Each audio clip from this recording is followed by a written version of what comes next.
What's going on, y'all? Hopefully you're doing fantastic. So today I want to talk about time management. I did like a video on TikTok and then I tried doing one on Instagram, and it's just hard to do longer videos and talk and kind of cover all the bases on those platforms, and YouTube's the perfect platform for that, obviously. So anyways, I just want to tell you all thank you for all the love and support.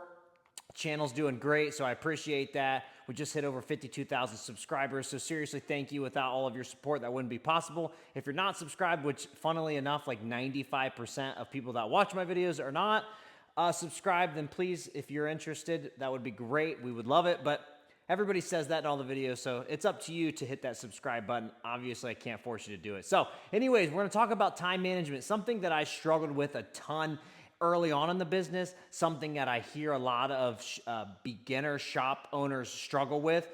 And if you're looking at owning a shop, if you're not very good with time management just in your normal life, then more than likely you're not gonna be when you start your shop. So I wanna talk about some of that stuff today. I wanna share with you what I do and how I started off and the things that I did wrong and then what I do now. So when I first started off the business, I was taking appointments at all times of the day. I was taking calls at all times of the day. I was basically trying to do everything at all times throughout the entire day. I had no structure, no schedule, no nothing. I was doing over 70 repair orders a month, and that's just me. So think about that. You start doing the math, it's wild. Monday through Friday, 70, some months 75 to 78 ROs a month. So I was not taking my time with these vehicles. I was not doing any sort of inspection. I was just fixing what the customer asked to fix and not doing anything else. I'm gonna get into why that's very important not to do that and to actually do inspections and why that's important and how you're opening yourself up for liability. But I wanna focus on the time management part of things.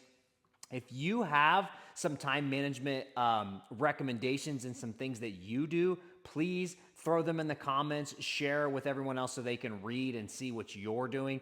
Because obviously I don't have everything figured out. I'm far from perfect. I am gonna just share what I do and what works for me, and I hope that you can take some of that and use it for yourself.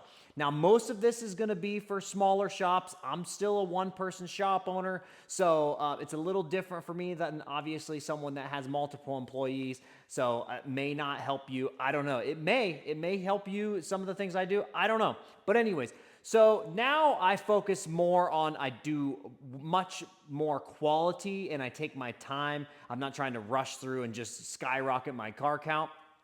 But as far as schedule and time management, so I'll start with calls. I don't take calls throughout the day. If you have advisors, you can do that. But when you're a one-person shop owner, it's hard for you to take calls all day, every day, throughout the day while you're in the middle of the job, doing estimates, doing inspections, and a lot of times it can get very frustrating. And the last thing you want to do is answer the phone frustrated and angry. And it's not that customer's fault. They have no idea. They're just calling to get their car fixed and repaired, and they're calling you, and they don't know what you're doing or what you're in the middle of. And to be quite frank, most people have no clue what it is, what it's like to run a business.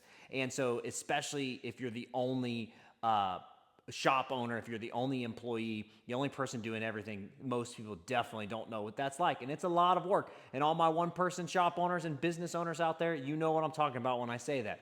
So what I started doing was I will respond to people's calls and texts at certain times throughout the day. Now, you can do this in multiple different ways. You can set your voicemail up to say, I apologize, I missed your call. I'm either with a customer or in the middle of a job right now. I will return all voicemails back at such and such time.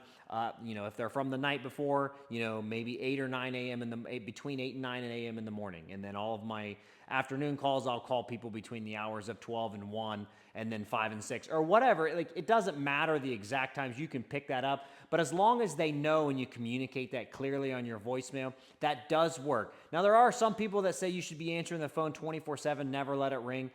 I've not had to do that. I'm sure this changes depending on your area and your demographic and such like that. Thankfully, my customers, even new customers that have never dealt with me before, will leave a message in most cases. And when I call them back, I can usually get them in and convert them into a continual ongoing client, which is really cool. So that's worked well for me. You can also wear a headset, so that way, like earphones or whatever, and wireless headset. So that way when you're working at the phone rings, you can just, if you're wearing Beats or AirPods or whatever it may be, you can just answer the phone right on the spot. I personally don't like doing that because then I get distracted and I still pull myself off the job. But if you can and it works and you can keep the quality of working on the vehicle, then it would be a good idea to do something like that, because it is better if you can answer the phone at all times and not let it go to voicemail, especially if it's new clients, because they're usually calling around price matching. Now, because I don't do prices over the phone and estimates over the phone, that changes things. So I usually spend quite a bit of time with someone that's never been to the shop for the first time on the phone. I'm usually on the phone at least 10 to 15 minutes with them, just kind of running through the process of how we do things here. So that's what I do with phone calls. Now, as far as scheduling, early on in the business, I was scheduling cars all throughout the day. I was scheduling drop-offs, waiters, basically any time of the day, whatever customers had available on their schedule and what worked for them. If I had time available, I just scheduled it. I don't do that anymore. And the reason being, let's say you have a drop off in the morning, you start inspecting that, you get it diagnosed, and then, or you're diagnosing it, whatever, and then you're limited on space, and then you have a waiter come in. Well, now you have to stop what you're doing, pull that car out, pull the waiter in. That interrupts that entire job. You have to start on that one, get it done. You're rushed because it's a waiter, whatever. So you get that back out, then you can pull your other one back in. You start doing it. Let's say you run into some struggles or you get it done, you get approvals, then parts come. Well, then you have another waiter. You got to pull it back off, whatever. I'm just giving you some scenarios of how it could be like. And that's how it was for me, because I essentially have a one-bay shop. I do have a mid-rise lift. I just don't use it anymore. So I had to get really, really smart and efficient with my scheduling. So now I schedule 3 appointments a day. They're all early in the mornings. I don't do any afternoon or later afternoon, evening appointments. I don't do 99% of my customers drop off.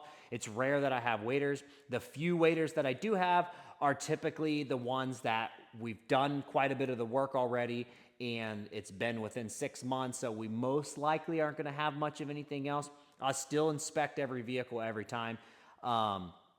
So I will schedule some of those waiters, and like I said, it's about 1%, and those would be first appointment in the morning. So that way it's done, it's out of the way for the day, and I'm not interrupted. Because I like to talk to my clients if they do wait. I want to talk to them. I'm not just like, a grump and, just burn through the job and get them out. I actually enjoy conversing with them and creating those relationships and stuff.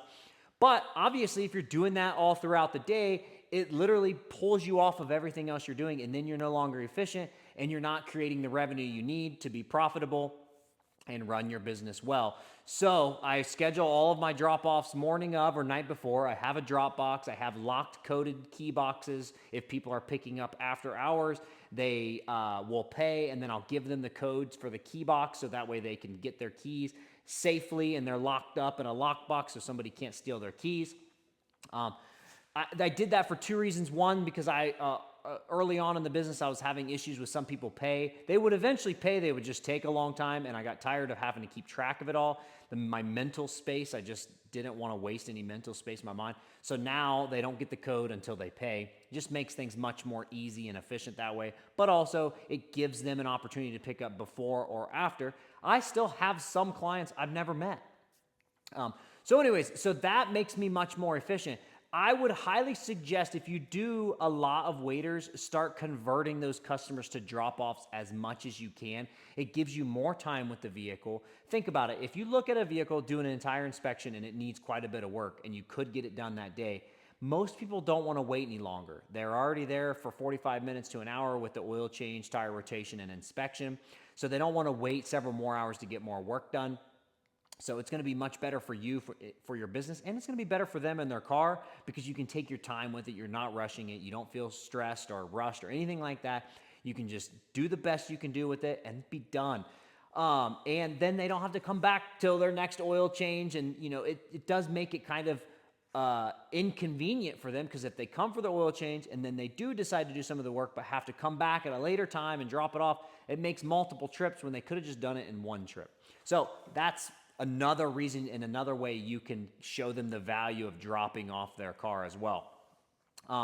As well as now what I try to do, and this is one area that I'm very, very much working on and trying to improve myself, is when I start an estimate, I try not to jump off. I stay focused, I zoned in and get that estimate done the best way I can without jumping off and getting distracted doing this or doing that or answering phone calls. Because what'll happen is I'll make a mistake or something and forget a part that I should have quoted out, and then I've already estimated it to them. And it makes for a mess. So I try to stay focused. And so those three cars that I schedule, 99% of them are drop-offs. So they'll drop off in the morning. I will do my inspections on them. If there is diagnostic testing, depending on the vehicle, I'll usually save the diagnostic testing for last, or if I come out early, I'll start it to try to get it done out of the way. I'll get those done, get the inspections done, then I send the inspections to the customers. Then as I've sent the inspection, that gives me a little bit of time, or it gives them a little bit of time to go over the inspection and look it over. While they're doing that, I'm pricing it out, getting the estimates done. I will call them, go over the inspection, ask them if they have any questions, kind of briefly go over pricing. I'll just say, here's the price for this, this, and this, but I'm going to send you the estimate so you can see it directly on your phone or email. That way you can see it and have a better idea of each individual cost of each job. A lot more people are more comfortable with that. They want to make the decision on their own time. They don't want to feel pressured and have to make the decision over the phone. So that helps them and it helps me, to be quite honest, because it saves me more time for being on the phone. So it makes me even more efficient. Then they send the approval on their phone. It comes over to my shop management system. I order my parts. By the afternoon, I'm starting to get parts, and then I'm starting on repairs. And now I have the entire afternoon to just focus on cars and repairs to get them done, aside from the calls that I get. And like I said, I'm not answering calls the entire time. There are times where if I'm in the middle of a job, I make sure I'm done with that job, and then I'll come grab a call if I need to or call someone back. That's just how I do it currently. And by the end of the day, I've got most of those vehicles done. Sometimes I don't get all three of them done, but I try to have them all done that day if I can. But I always am very, very open and very direct with my communication. I'm an over communicator by nature, so I'm letting them know throughout the process, like, hey, I got the parts in, I'm getting ready to start it, or I've got it in the bay now, I'm starting that work, I'll keep you updated when it's done, or I'm finishing up another car, I should have yours started here soon, barring no complications. And all of that, and I always tell them, my goal is to get it done by today, but should be tomorrow by latest or whatever. I never give them like dead set promise times because you just never know. We all know in this world, you just never know what's going to happen. So all of that being said, that makes me much more efficient. I can get those cars in, get them inspected, get them estimated, get them approved, all usually by the afternoon, and then I can start my repairs, which makes things much better. And what that does is, because I'm doing inspections now instead of like early on in the business, like I said in the beginning of the video, where I was trying to get as many cars in, cram them in, car count, was only focused on car count. Well, my ARO was super low, my average repair order, and I wasn't doing inspections. And like I mentioned earlier, you're opening yourself up for a liability. Let's say someone calls you, says, I have a no crank, no start, bring it in, you diagnose it. You never even lift it on the car because everything you have access to as far as starter and whatnot to diagnose it is on top of the engine bay. You can reach it up top. You find out it is a starter. You diagnose it as a bad starter. You approve it. They replace the starter. 2 days later, the ball joint was loose. You never inspected it, never lifted it, never knew. Ball joint separates. They get hurt. Somebody else gets hurt. Who knows what happens? You have now opened yourself up for liability because you were the last person to work on that car. And even though you never lifted it, it doesn't matter because you're the professional, and that is the way a judge and a jury looks at it, is you're deemed the professional, and that's how we need to act. So that's one reason. The other reason is we're doing the customer a disservice by not doing an inspection. How many times have we experienced or seen those customers who have spent, $3,000, $4,000, $5,000 on a vehicle that should have never had a dime put in it because the frame was rusted out, the vehicle was falling apart, and somebody sold them all this work that they never should have done because the car or vehicle, truck, whatever, is not worth it and it's falling apart, but they were never told. So that's our job, is to give the customer a overall health report of the vehicle. Say, hey, car's in great shape, but it does need some repairs, this, that, and the other. Or, hey, this car's in really rough shape. The frame's starting to rust out. You have this, this, and this. Here's the total of repairs. It might be time to get rid of this car, whatever the case may be. You need to have those open and honest conversations with the customers and communication with them. But also, they can't make a good decision with their finances and their money without us giving them all the information. How are they going to know if they should fix their vehicle if we've not done a good inspection and given them that information? So that's why I like the digital inspections and such. And again, that's why I'm no longer doing 70 something ROs a month. I'm doing 40 to 45. So I'm doing way less ROs, doing a much better job at my inspections and talking to customers and giving them the information and letting them make the choice. Now my ARO is higher and I'm doing a much better job quality-wise, and because I'm not just trying to rush more cars in here, and it has completely changed the landscape of my business. So hopefully that gives you some ideas and information. Like I said, let us know in the comments. Let everybody know what you're doing for time management. What are some things that you've struggled with? Maybe we can help each other out. Like I said, I struggle with staying on the computer and staying focused on estimates. That's the area I really, really struggle in. I get distracted a lot and whatnot. So appreciate y'all watching. Again, thank you for the support.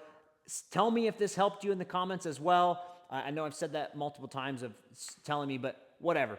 Appreciate y'all. Take it easy. Thanks.